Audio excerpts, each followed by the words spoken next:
우리는 주님의 사랑받는 자녀입니다. 지금 이 시각에도 우리를 향한 주님의 사랑과 주님의 축복이 우리에게 쏟아지고 있습니다. 우리가 그 사실을 안다면 그 모든 은혜로 주를 위해 힘써 일하는 날이 될 것입니다.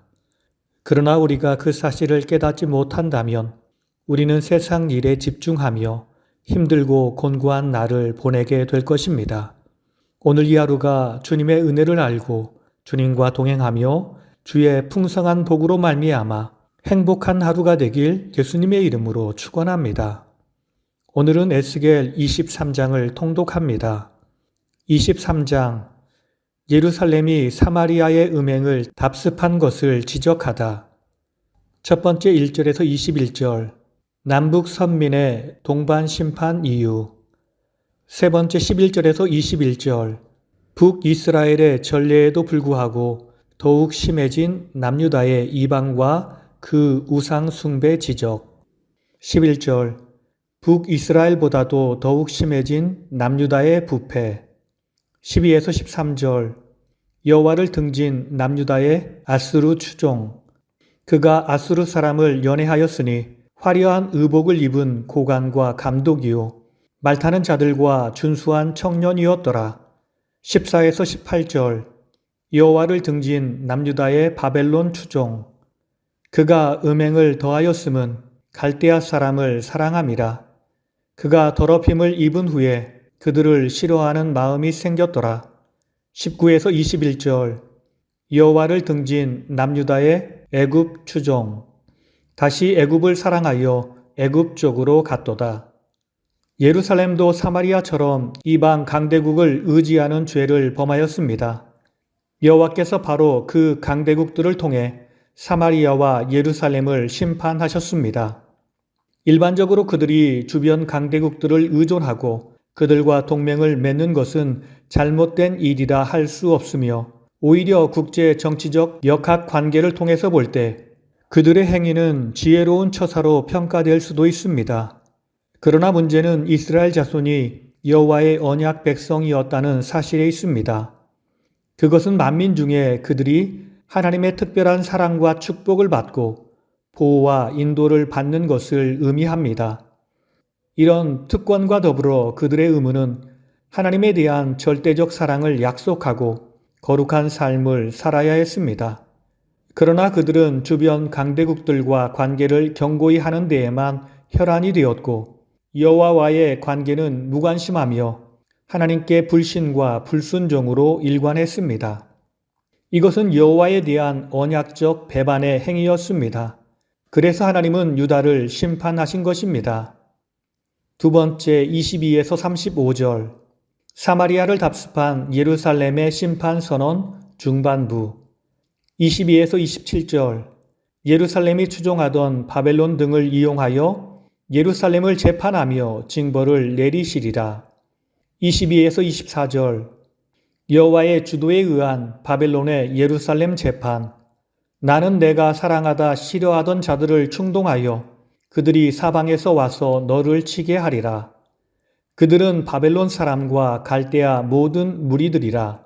내가 재판을 그들에게 맡기리니 그들이 법대로 너를 재판하리라.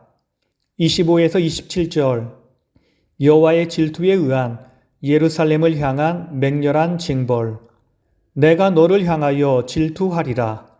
내가 심판하여 내가 다시 음란한 행동을 하지 못할 것이라. 28에서 34절 사마리아를 답습한 예루살렘의 범죄와 사마리아와 같은 방법에 의한 심판 선언.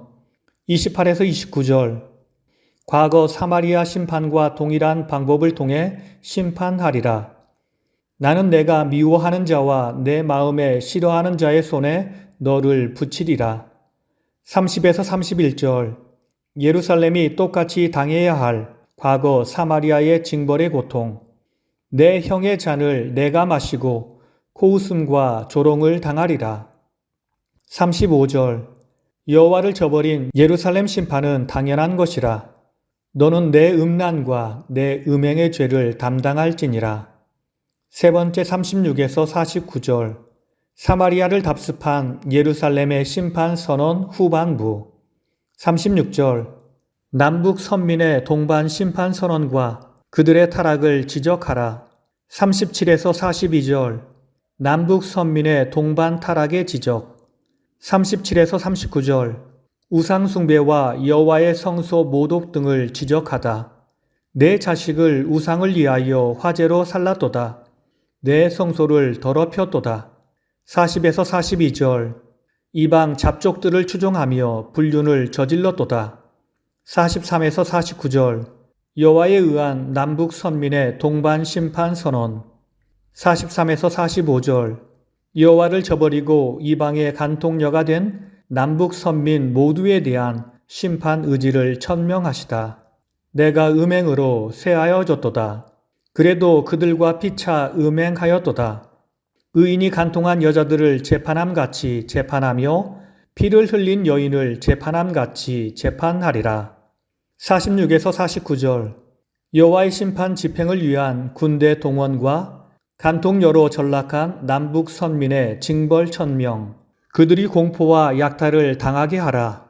내가 이 땅에서 음란을 그치게 하리라. 모든 여인이 정신이 깨어 너희 음행을 본받지 아니하리라. 오늘 말씀을 통해서 주시는 교훈은 첫째로 성도는 지속해서 친밀한 교제를 통해 날마다 새롭게 하나님을 만나야 합니다. 35절을 보면 하나님께서는 내가 나를 잊었다고 말씀하셨고 계속해서 나를 내 등 뒤에 버렸다고 말씀하고 있습니다. 남유다가 하나님을 배반한 것은 그들이 하나님을 잊었기 때문입니다. 그들이 하나님을 잊지 않았다면 차마 하나님을 배반하는 일은 없었을 것입니다. 하나님은 우리를 사랑하셔서 우리에게 많은 관심을 가지시고 지금도 우리를 보고 계십니다. 그런데 우리는 주님의 은혜가 필요할 때만 주님을 바라보다 곧 주님을 잊으며 살아갑니다. 이렇게 해서는 주님과 온전한 관계를 유지할 수 없습니다. 그러므로 우리는 날마다 새로운 마음으로 주님을 만나야 합니다. 주님을 만나지 않으면 하루가 시작되지 않는다는 마음으로 주님을 만나는 일에 집중해야 합니다.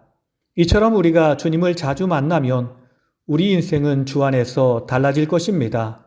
주님의 마음을 알게 되고 주님이 지금 우리를 향해 주시는 사랑과 축복을 알게 되며 그로 인해 순간마다 주님을 찬양하고 예배하며 주님을 의지하게 될 것입니다. 그럴 때 우리는 주 안에서 승리하는 인생이 될 것입니다. 그러므로 우리는 주님을 만나야 합니다. 날 새롭게 하시는 주님을 지금 이 시각 꼭 만나야 합니다.